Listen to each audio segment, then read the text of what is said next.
I did a class on marking queens. I don't like to mark queens.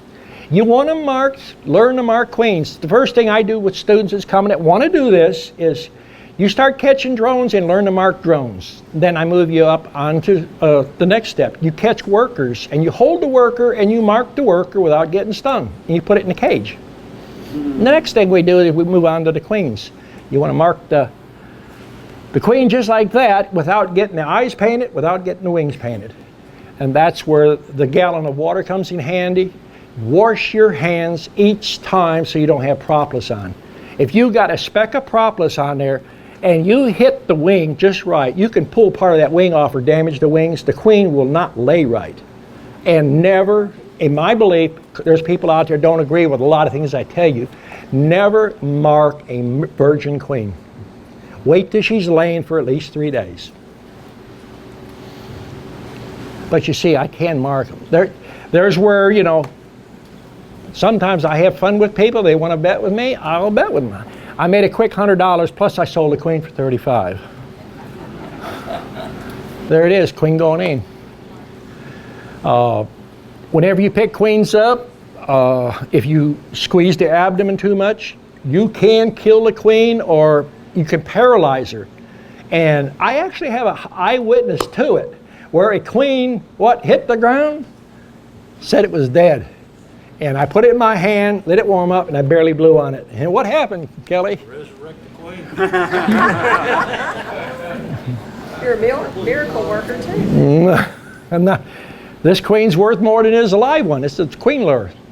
I save old queens and why throw them on the ground? It's the best queen lure you can get. That's back in the bee lab. We had students out there.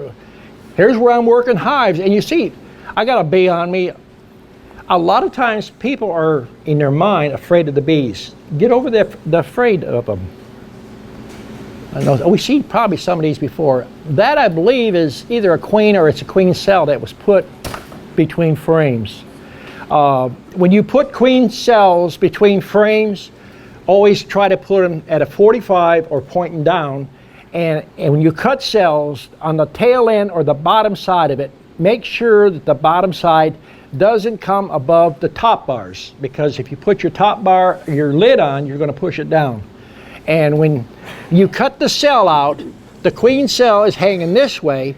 Don't put your fingers this way. You got to put it this way because you got a frame coming here and a frame coming here. So you put this against the frame and you take this frame and you put it till you just barely feel any drag to it.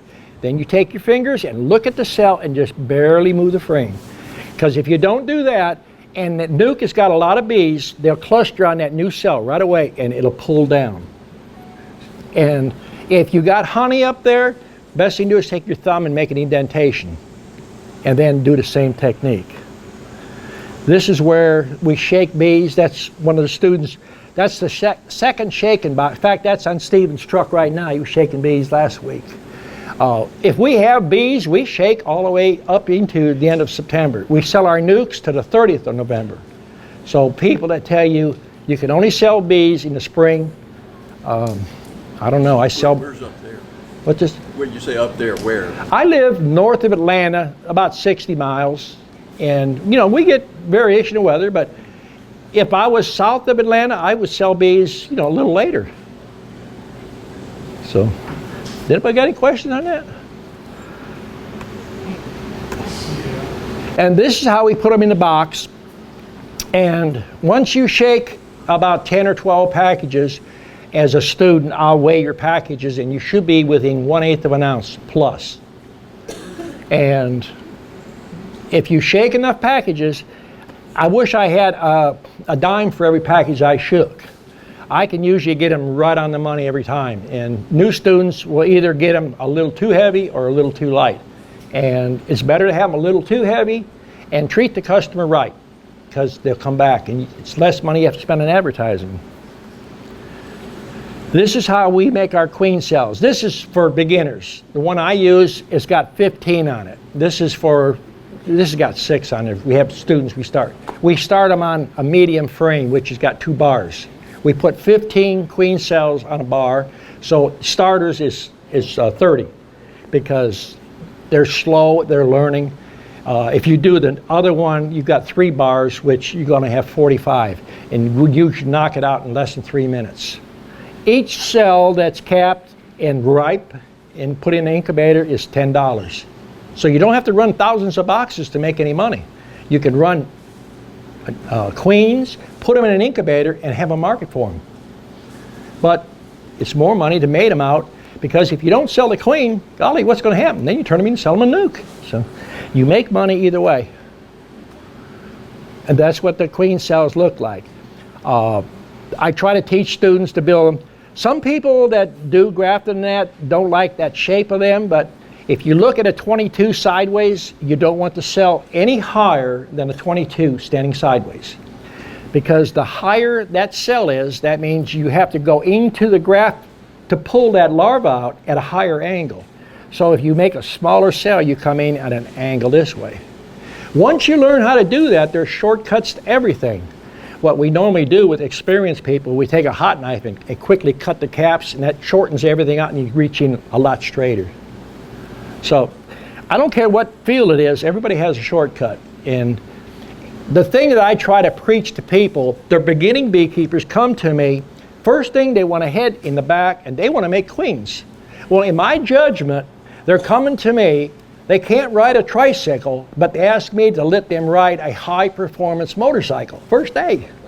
I have to teach basics, correct all your mistakes, get you to the point where you can do that stuff.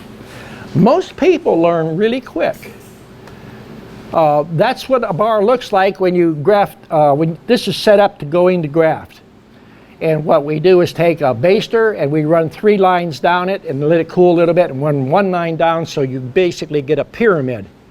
Then you set the cell on top of it, then you take either the baster or a teaspoon, you take this frame and you turn it sideways over your warm wax, and you drop a drop on each side, turn it over and drop it there. That locks it in. The reason you make 3 trips, you make a pyramid, is you got a higher distance from that wood to the bottom of the cell. We run a knife right down there and we drop 15 cells at a time. And then you just lay them on the table there, that's Formica there, and you cut them apart and you put them in a Cool Whip container. You can take 50, 100 cells, put them in your truck seat and go out to your bee yards.